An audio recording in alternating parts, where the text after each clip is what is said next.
Hello, Rankrats. We're back to some more Buffalo Sabres franchise mode in FHM 12. And in this one, we are at the trade deadline of year number 1, and we are going to move forward throughout the rest of the regular season. I don't think there's anything I want to do, to be honest. I mean, we already made our big trade with Alex Tuck back in January, I believe it was. Yeah, it was Tuck for Kiviranta and a first. And then when it comes to players that still need to be re-signed, you have Lomberg, Kesselring, Krebs, and then no one really too big after that. Let's see what Lomberg's done so far this year. 4 points in 11 games played. Kesselring with 5 points in 16 games played. And Krebs with 19 points in 54 games played. Now, it's worth noting that Kesselring was injured for a good majority of the season up until when he came back recently. And he's got a good defensive grade so far, 73 defensive grades, so I think he'd be worth holding on to at least for the moment. He wants 3.2 for 3 years. I think I'll give him that. And I managed to get him down to 3.04 for 3 years. And then as for Krebs, I mean, I guess I'll sign him just because he's young. He's 25. He's asking for 4.6 for 3 years. It's not like we're really hurting for cap space. In fact, I get the feeling we're going to need to have a contract like that if we intend on ever moving Josh Norris's contract, because he's making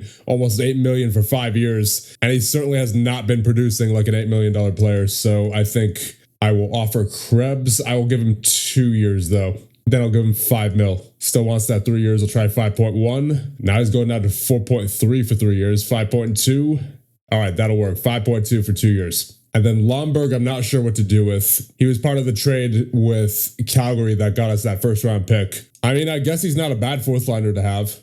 He wants 2.4 for 3 years. Yeah, may as well do that. And I got him 2.41 for 3 years. I'll also re-sign Jones and possibly Kiviranta. It's not like we really need a Kiviranta right now. In fact, I think if anything, he might just be holding back some of the younger guys from.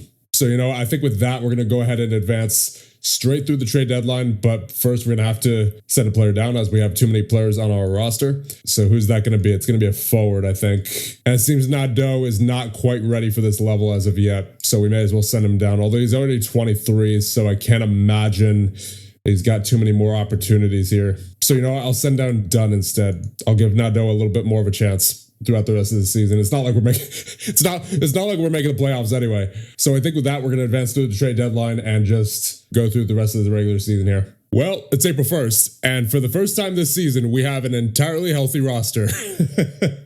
So, and of course, we're 36, 30, and 9 at this point, which puts us at 6th in the Atlantic, 81 points. So, can we catch the wild card? It's possible. We're only 3 points back right now. That said, we would also have to compete with Florida, Montreal, and then, of course, Philly as well, right? So of our remaining 7 games left, I think we would have to win at least 5. I'm going to say at least 5 to get that wild card. This is a turn of events I was not expecting, but we do still have a chance here. We're going to see what happens over these next couple of weeks. Let's see, against Ottawa, that is going to be a 4-2 loss. Okay, not great. Washington, that'll be a 4-3 loss. It's not looking good. 2 in a row right there. 2 losses in a row. Got to win this one against Tampa. Basically have to win all 5 of these against Tampa, the Rangers, Columbus, Chicago, and Dallas. Yeah, it's not happening. We just lost 5 in a row. We have not gotten a single win in that stretch. So it's definitely not happening now. So we had a little bit of hope towards the end there, but it sort of fizzled out pretty quickly, in fact. So we're just going to simulate these last 2 games against Chicago and Dallas, and then we will start the offseason. Oof.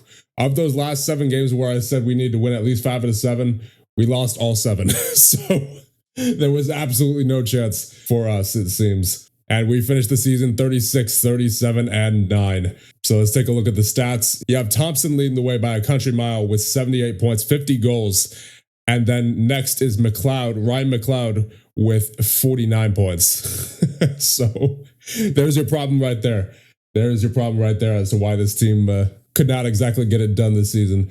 Then you have Norris with 45. You need more out of him as that $8 million player. Dahlin with 45 points. Doan with 43. Kulik with 38. Roseanne with 33. Danforth with 32. Byram with 31. Krebs and Greenway with 27. That's a good season for Greenway in 33 games played. So maybe if he had played a full season, then he would probably be up there around, I'm going to say 60, 65.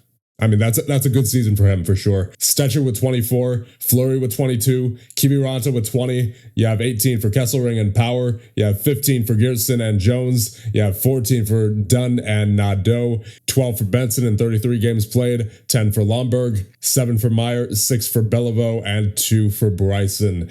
And in goal, you have Luukkonen in 30 games played with a .913 save percentage, and Levi in 25 games played with a .916 save percentage and 4 shutouts. So Levi and Luukkonen looking good going into next season. I don't have any reason to doubt them as of right now, so I think we'll have that tandem going into next season. As for everybody else, it might be a different story, considering that outside of Thompson and then maybe Greenway, we didn't really have much in the way of top end scoring, right? So yeah, it's going to be an interesting offseason for sure. Now let's take a look at the team stats. Goals for per game. We sit 16th in the league with a 2.9. I'm surprised that we are somehow 16th. Honestly, I thought we would be we'd be closer to the bottom, considering that we had one player with 78 points and then our next guy after that was 49. So we're clearly good with depth scoring. It's just star scoring that we're missing here. And then goals against per game, we're at 3, also 16th in the league for that. Faceoffs, we are, oh boys, 27th in the league with a 47.9. Power play, we are 27th in the league with a 9.6. That could have been much better. Penalty kill, we are 21st in the league with an 85.4. Yeah, so in general, offense just needs to be much better. And I think really what this team needs is a solid playmaker who can just feed Thompson the puck. I mean, Thompson clearly, he's capable of scoring 50 goals. I mean, he did it on this team. He did it on this roster. So I don't see why he can't do it again. But the thing is, he's got nobody else to really rely on too much, unfortunately. So number one priority for this team definitely has to be a solid playmaker for that first line, but unfortunately, that's probably not going to come easy. So I suppose with that, there's not much else we can do at this point, except for simulate ahead and see who wins the Stanley Cup. Oh, apparently we're still hired on for Team USA. I forgot about that. And while the Olympics was fun, I don't know if this is something that I want to do regularly for this series. So I think maybe I'll just go through it quickly, instead of detailing every game. All right, so here's the roster I've come up with for the World Championships. It's honestly mostly the same as the roster that we had for the Olympics. So that's why I think we're just going to go quickly through this. So just go sim game, and that will be a 4-0 win. All right, solid. I mean, expected, but solid. All right, game against Austria, that will be a 5-0 win. Shots are 24-16 in favor of the USA. 3 stars of the game are Hughes, Connor, and Hughes. Game against Hungary will be a 3-0 win. All right. Shots are 26-19 in favor of the USA. 3 stars of the game are Connor, Kachuk, and Greenway. And now we have Switzerland. What will this be? We have a 2-0 win. All right. So I don't think we've given up a goal so far in this tournament. Shots are 20-18 in favor of the USA. 3 stars of the game are Eichel, Meyer, and Boldy. And then you have Latvia. That will be a 7-0 win for the USA. Shots are 37-9 in favor of USA. 3 stars of the game are Quinn, Jack, and Miller. All right, game against Germany. What will it be? It will be a 2-0 USA victory. Shots are 28-15 in favor of the USA. 3 stars of the game are Thompson, Cahoon, and Greenway. And now you have a game against Finland. That will be a 3-0 win. Have we? I'm not sure if we've let up a single goal in this entire tournament.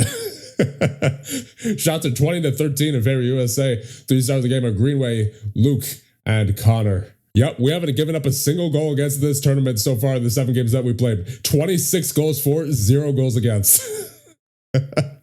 Obviously, there's still plenty of tournament to go, but that is an insane stat. All right, here we go. Game against Slovakia. What'll it be? We have a 6-1 victory, so there's our first goal against in the entire tournament. Shots are 34-10 in favor of the USA. 3 stars of the game are Carlson, Eichel, and Miller. And now we have Switzerland in the second round. Who will it be? We have a 7-1 victory over Switzerland. The shots are 21-15 in favor of the USA. 3 stars of the game are Miller, Fox, and Jack Hughes. And here we go. We have the World Championship Finals against who else but Canada. So here we go. And you know what? We may as well go into this one. So here we go. First period underway. We have a goal. Looks like it's going to be going the other way now, as it looks like this will be Canada's goal. Yes, indeed. They get a goal, and that's on the penalty kill as well. Crosby with his 7th at the tournament from Pulak and Pellick. And second period time, seems we have a goal. It looks like it's going to be Canada. Yes, indeed. So not off to a great start here. That's Huberdeau with the goal from Reinhart and Marner. And we're halfway through the second period now, and we have another goal. And that is going to be, it looks like it might be a USA goal. Yes, indeed. So 2-1 now. All right, we're still in it. JT Miller with the goal from Zucker and Carlson, who's going to get the next goal. I think the next goal wins. I think the next goal is what wins the game. Oh, late in the third period, who's it going to be? It looks like it's going to be Canada's goal. Yes, indeed. And that makes it 3-1 with 2:52 remaining in the third. Crosby with his second of the game from Doughty and Huberdeau. And that will just about do it. Looks like we have one more here. And it seems that's going to be at the empty net goal for Canada. And that is a 4-1 win for Canada off the goal by Mitch Marner on the empty net from Reinhart and Doughty. And that will do it. So yeah, we don't exactly have the greatest track record against Canada so far in this save file. We're 0-2 against them. Shots are 24-18 in favor of the USA. 3 stars of the game are Crosby, Reinhart, and Marner. Oh wow, so the Stanley Cup Finals is Colorado versus Detroit. What a rivalry. That is actually an insane rivalry for the Stanley Cup Finals. And your 2025-26 Stanley Cup champions are the Detroit Red Wings. This is their 12th Stanley Cup. They last won in 2008. They went through Boston, Tampa, Columbus, and Colorado. All right, so we're on June 23rd now. I think that means it's time to sign some prospects. So who are we signing here? You have Linders, I think we're going to sign. He's got that 2.5-star potential at 20 years of age. You have Brunet, 2-star potential, half-star talent. Let's see. I don't think so. Then you have Ratkovich Burnson, 22 years of age, 1.5-star potential, no thanks. Von Barnekow, 1.5-star potential, 23 years of age, no thanks. Kisakov, 1.5-star potential, 23 years of age, nope. Poltapov, 23 years of age, nope. Siodin, 23, nope. Costantini, 23 years of age, 1.5-star potential, nope. Tulio, 24 years of age, 2-star potential, nope. Aaron Hugland, 25 years of age, 1.5-star potential, nope. And then Carlson, 22 years of age, 1.5-star potential, nope. So basically, it's just Linders here that we're signing out of this batch of prospects. I mean, you know what? I guess we could probably sign Brunet. He's only 20. Yeah, we'll sign Brunet and Linders, but that's about it. I'm not really keen on any of these other guys. As for remaining upcoming FAs, I mean, we could easily replace most of these guys. I think if anyone, I'd probably sign Kiviranta. He had 20 points last year in total over 71 games played between us and Colorado. I think it's going to depend on what he wants. All right, he doesn't even want to renew his contract, so that settles that. So now we can advance to the NHL Awards, which is on June 29th. And here we go, time for the awards ceremony. For the Ted Lindsay, Art Ross, and Maurice Richard, it is Connor McDavid, who had 71 goals this season and 69 assists for 140 points. My goodness. And for the Lady Byng, you have Jack Hughes. He had 51 goals, 31 assists for 82 points. For the Bill Masterton, you have Steven Stamkos of Nashville, 36 years of age at this point. 36 goals, 28 assists for 64 points. For the Mark Messier Leadership Award, you have Mikael Backlund of Calgary. He had 8 goals, 16 assists for 24 points. And I believe he's actually their captain. Yes, indeed he is. So far, so good. We're 1 for 1 on players who are actually captains getting the leadership award. So I'm going to keep track of that because at least in FHM 11, it was very common for players who were not even alternate captains to get the leadership award. So I'm going to definitely be keeping an eye on that. And the Jennings Trophy goes to Lucas Dostal of Anaheim, who had a .916 save percentage in 51 games played this year. 5 shutouts as well. And for the Hart between Kucherov, McDavid, and Draisaitl, I'd be surprised if it's anybody but McDavid, and it is McDavid with 140 points. For the Conn Smythe, it is Esa Lindell of Detroit with 17 points in 19 games played as a defenseman. Wow. Can't say I was expecting that. Definitely was not expecting that. Let's take a look at Detroit's roster. I mean, you have Larkin and DeBrincat with 20 points. You have Parayko with 18, and then Kane with 17, Aston Reese with 17, Rasmussen with 17. You have a lot of depth scoring, it looks like, on this team. Because you have, what is that, 6 players with 17 points in 19 games played. And then in goal, you have a 922 for Talbot. So, I mean, really, you could have made the argument for a number of players on this team. It looks like it was just a total team effort there in Detroit. But certainly very interesting to see Lindell as the Conn Smythe winner there. And for the Calder Trophy between Nikishin, Koivunen, and Perek, It is Koivunen of Pittsburgh with 47 points in 81 games played. For the Norris, between Cedar, Bouchard, and Wallman, it is Evan Bouchard of Edmonton with 64 points. For the Selke, between Frederick, Zetterland, and Granlund, it is Mikael Granlund of Anaheim with 70 points on the season. For the Vezina, between Cam Talbot, Stuart Skinner, and Linus Ullmark, it is Stuart Skinner with a .911 save percentage and 6 shutouts in 68 games played. For the GM of the Year, between Pat Verbeek, Steve Yzerman, and Stan Bowman, it is Steve Yzerman of Detroit with 55 wins on the season. And the Jack Adams, between Todd McClellan, Chris Knobloch, and Joel Quenneville, it is Todd McClellan of Detroit. And here's our 2025-26 season summary. We met our objective, so that's a plus. We also had a losing season and failed to reach the playoffs. So our total season score is 12, and obviously total career score is also 12. We have 2 available points. I will put them into negotiating, as always. New CBA changes announced. Players over the age of 24 are now exempt from having to sign entry-level contracts. The maximum salary for entry-level contracts has increased to $1 million. The minimum salary will rise in each of the next 4 seasons, which ends in $1 million by the 2029-30 season. The maximum contract length has been reduced by 1 year. Players cannot have salary retained in a trade if they already had salary retained in another trade in the past 75 days. Players drafted at 18 have their draft rights held by that team for 4 years, and players drafted at 19 or older have their draft rights held by that team for 3 years. Year-to-year salary and contract can only vary by 20%, down from 25%. And LTIR cap relief limit, the amount of cap hit teams can save by putting a player on injured reserve is now limited to the league's average salary in the previous season. Any cap hit above that amount for an injured player still counts against the team's cap hit. Players who will be injured for the remainder of the season will save the full amount of their cap hit, however. Okay. Owner confidence update. Terry Pegula is satisfied with how the team performed this season. Maybe that's part of why we're still in a rebuild. Gavin McKenna already had 3-star ability at 18 years of age. I mean, I don't know how likely it is that we get the first overall pick because I'm not sure. I don't think we finished all that low relative to the worst teams in the league. But I mean, I guess you never know, right? We have 2 chances at it. We have our own pick and then Calgary's pick as well. And I don't believe Calgary was in the playoffs last year. No, they were not. They went 36, 41, and 5. So we have 2 shots at the lottery. So here's hoping that one of them ends up being the first overall pick. I don't think so, but you know, anything could happen. So let's take a look, see who is in free agency. You have Schmaltz, you have Ben, Cotter, Zuccarello, Lowry, Lee. No one I'm really too interested in, at least not at this point. I'm more interested in building up our young talent because if this team is going to be competitive over the course of the long term of this GM mode, then signing free agents like Schmaltz and Lowry or Zuccarello or Cotter even, that would probably just keep this team in mediocrity, right? We're trying to build a legacy here. We're trying to build a dynasty.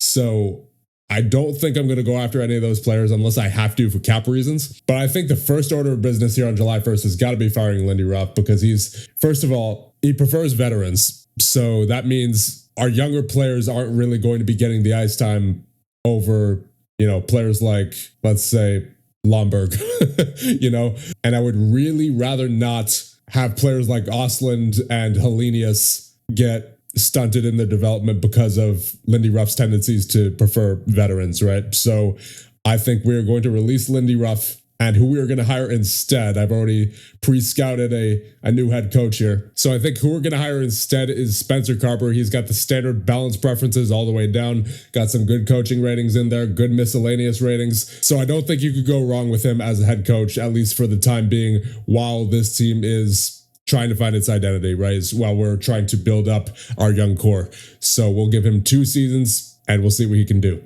Oh, wow. The Anaheim Ducks have offered us a first-round pick in exchange for Josh Norris in this year's draft. Anaheim was really good this past season. They were 48, 28, and 6. So obviously they made the playoffs. That's not going to be a lottery pick, but still that is a first-round pick in exchange for someone who's already 27, who has a 4-year contract worth almost $8 million, has a no-trade clause, and is generally considered a bad quality contract. He did not perform well last season, at least not compared to or not relative to his cap hit, right? He only had 45 points, and you compare that to roughly $8 million per season in cap hit. It's just not exactly worth it. And nothing he's done so far in his career, at least not anytime recent, has indicated that he's going to, push past 35, 45 points. Obviously, he had that one season with 55 points in the 2021-22 season, but that was a while ago. And just considering the depth of this first draft, I think I'm going to take that. I think I'm going to have to take that. That's a really good deal. That's an insanely good deal, in fact, for a player who I don't think, maybe he'll fit our window, maybe, but if I can get a first round pick for a guy who's underperforming relative to his contract, then yeah, I'm going to do it, especially with the team in the state that it is, right? So I think, yeah, we're going to do this. Josh Norris in exchange for a first round pick from Anaheim for this year's draft. Complete trade. There it is. All right, we're now on July 5th, so that means we're going to go through the draft lottery. We have 2 opportunities to get the first overall pick. We're currently ranked at 5 and 9, so let's do it. At number 16, you have Philly, followed by Chicago, New Jersey, Winnipeg, Ottawa, Calgary, Chicago, and at number 9, the Buffalo Sabres, all right? At number 8 are the LA Kings, so the Islanders move up. At number 7, you have Washington. At number 6, the Vancouver Canucks, so we move up. Okay. At number 5, you have Nashville, followed by Chicago, San Jose, and your Buffalo Sabres at number 1. Gavin McKenna, here we come. I know we had McKenna in the River Rats franchise mode, and he didn't pan out too well there. But, this is a new GM mode and a new opportunity for Gavin McKenna to become the superstar that we know he can be. And, obviously there is, the creative player Zeke Burns, who is a creative player for a channel member, and maybe we'll be able to get him with the 9th overall pick. But I think with that first overall pick, it's got to be McKenna. It just has to be. A 3-star ability already at 18 years of age, 5-star potential. He's got some great strengths and weaknesses in there. His personality is, it's not great, but it's not bad either. So, it has to be McKenna. It just has to be. As for the rest of the draft, though, it's going to be a pretty busy draft. We have a total of 1, 2, 3, 4, 5, 6, 7, 8, 9, 10, 11, 12 draft picks in the upcoming draft. So I think with that being said, we're going to save the draft for the next one, and we're going to end things off here. But not before I thank the channel members. Thank you guys so much for all your support. And I'll see you guys in the next one when we go through the Gavin McKenna drafts.